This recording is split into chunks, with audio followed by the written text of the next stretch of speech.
Salamat sa iyo. Aking Panginoon Jesus, ako inibig mo at inangking lubos.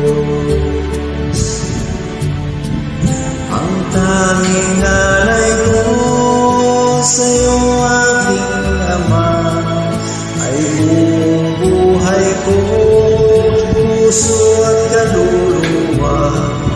Di na makaya na maipagtalo, mamahaling hiyas o gintong sinukob, ang tanging dala